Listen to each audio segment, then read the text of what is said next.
¿Cuál es la primera condición que tiene el empleo en el Perú? Bueno, sabemos que el empleo en el Perú es 80% informal, o sea que hay una enorme falta de empleo. A pesar de lo que se ha dicho del crecimiento económico, todavía el empleo es algo que la mayoría de peruanos tienen como una aspiración antes que como una realidad.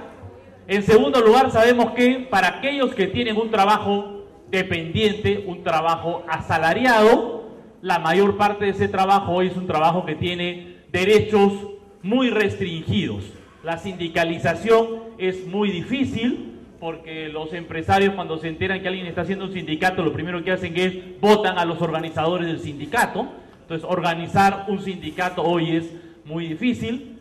Los empresarios votan a los dirigentes sindicales y el Ministerio de Trabajo está ahí durmiendo, ¿no? De vez en cuando, con mucha presión, mueve un dedito con las justas, ¿no? Y entonces todo eso hace que las condiciones de organización sindical sean muy débiles. Al mismo tiempo, predominan pues estos mecanismos de la terciarización, las contratas, las servicios, los servicios no personales, etcétera, de mecanismos, contratos temporales de exportación, que en la práctica significan que los trabajadores tienen derechos muy disminuidos, muchos de ellos sin acceso a la seguridad social, otros con algún acceso a la seguridad social, pero con una falta de otros derechos laborales básicos. Esto ha llevado además a que el Perú en los últimos años ha tenido un fenómeno inusual en América Latina. La economía crece al 5, 6, 8% anual y los salarios no crecen nada, absolutamente nada. Más bien, la inflación sube, los precios suben y los salarios de los trabajadores se han permanecido estancados. De tal manera que vivimos una situación en la cual hay crecimiento macroeconómico, grandes utilidades de las empresas y al mismo tiempo la condición de salario de los trabajadores no ha mejorado. ¿Sí? Que la economía norteamericana está en recesión, va a comprar, sus consumidores están ajustados, no están comprando menos que antes, están comprando menos casas y están comprando menos ropa y están comprando menos de todo porque están endeudados hasta el cogote.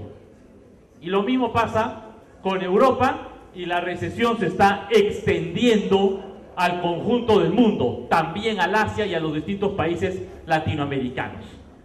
Entonces, ¿cómo va a afectar esto a las condiciones de empleo en el Perú? Bueno, lo primero que hay que decir es que hay una primera parte de este efecto que ya se está sintiendo, y es el siguiente.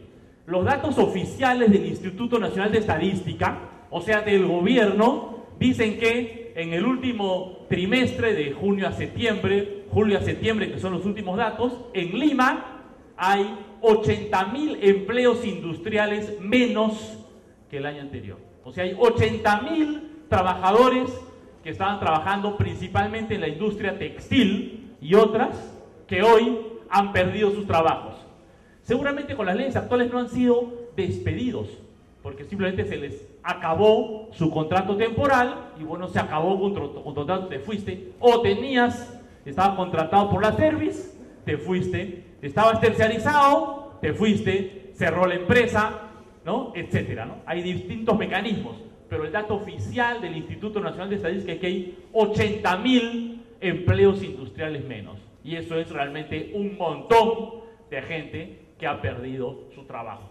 Su trabajo, como hemos dicho, sin derechos laborales, con bajos salarios, muchas veces sin seguridad social, pero bueno, lamentablemente para muchos de los peruanos, ese es el empleo que podemos conseguir hoy y de eso depende pues la educación, la alimentación y la ropa de nuestros hijos o de nosotros mismos, ¿no? Esta reducción del empleo en Lima Metropolitana, ustedes dirán, yo mismo me he preguntado, 80.000 empleos, ¿por qué no se ha sentido más en la ciudad? ¿No? Hay una razón por la que no se ha sentido más, que es el segundo, me conecta con el segundo efecto de la crisis que vamos a ver a futuro.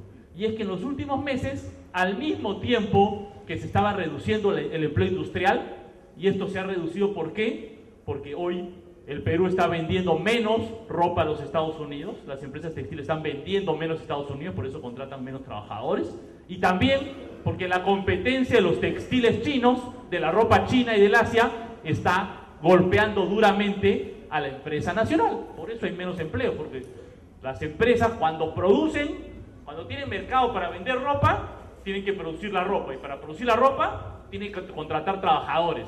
No hay forma de producir ropa si no es contratando trabajadores. Si hoy están despidiendo, contratando menos gente, porque no tienen dónde vender sus productos, porque a ellos les conviene producir y vender. Bueno, en los últimos meses esto ha sido, digamos, socialmente compensado, ¿sí? Porque ha habido un crecimiento de la industria de la construcción y del comercio, ¿ok?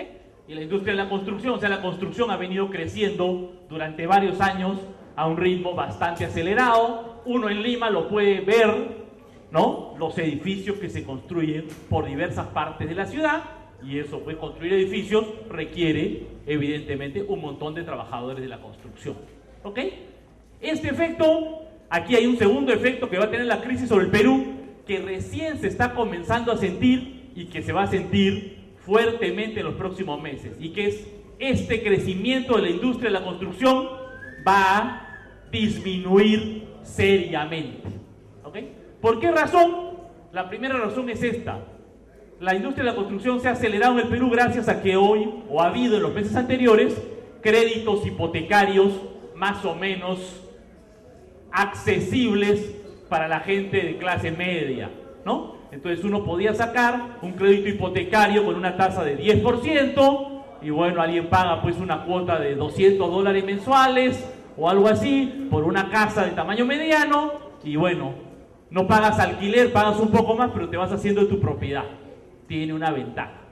El asunto es que ahora, con la crisis internacional, ya el financiamiento va a ser más difícil y más caro, y de hecho los bancos ya subieron las tasas de los créditos hipotecarios de 10 a 14%. Y entonces, y además en dólares, y el dólar también ha subido, de tal manera que lo que antes uno podía pagar por una casa, digamos, 600 soles mensuales, ahora el mismo departamento, ya no hay que pagar 600 soles mensuales, sino hay que pagar 1000 soles mensuales. Hay una alternativa para hacer que la gente mantenga su capacidad de compra, y es bien fácil: aumentarle los salarios, ¿sí? El aumento de los salarios, que para muchos empresarios es qué terrible, cómo me van a aumentar mis costos en esta situación de crisis. En realidad los salarios tienen otra condición para la economía global, que es: los salarios son también algo que los trabajadores van a gastar en su ropa, en la educación de sus hijos, en los libros, en la comida, y que a su vez esas compras de los trabajadores son ventas de las empresas. ¿Me explico? Si las empresas hoy no pueden vender sus edificios porque la cuota ha subido, bueno, si los trabajadores tuvieran un poco más de plata en los bolsillos, podrían comprar más departamento y más ropa y más zapatos y más libros para sus hijos y más todo lo que quieran. Entonces creo que un segundo elemento fundamental para enfrentar la crisis y proteger los empleos peruanos es proteger el mercado interno. Permitir que las empresas puedan vender más, limitando la competencia internacional que se hace en unas condiciones que son realmente abusivas, subvaluadas, ¿no? Y esto vale tanto para la producción industrial china como la producción de productos agropecuarios de los Estados Unidos. Como ustedes saben, los Estados Unidos subsidian a su agricultura con cerca de $100.000 millones al año. O sea que los productores de los Estados Unidos de arroz, de algodón, de maíz, etcétera, pueden vender internacionalmente por debajo del precio del mercado, porque ellos, por cada 100 que venden, el gobierno norteamericano les da 30, les da 40, les da 50, dependiendo de los productos que estén exportando. ¿Ok? Y el Tratado de Libre Comercio con Estados Unidos lo que dice es: bueno, el Perú ahora ya no va a poder establecer sobretasas, salvaguardas, defensas para que esos productos no entren tan baratos al mercado peruano, sino que vamos a tener que aceptar que esos productos entren al mercado peruano haciendo una competencia desleal con la producción nacional. Y eso lo que va a hacer es afectar más las condiciones de empleo e ingresos en el sector agropecuario.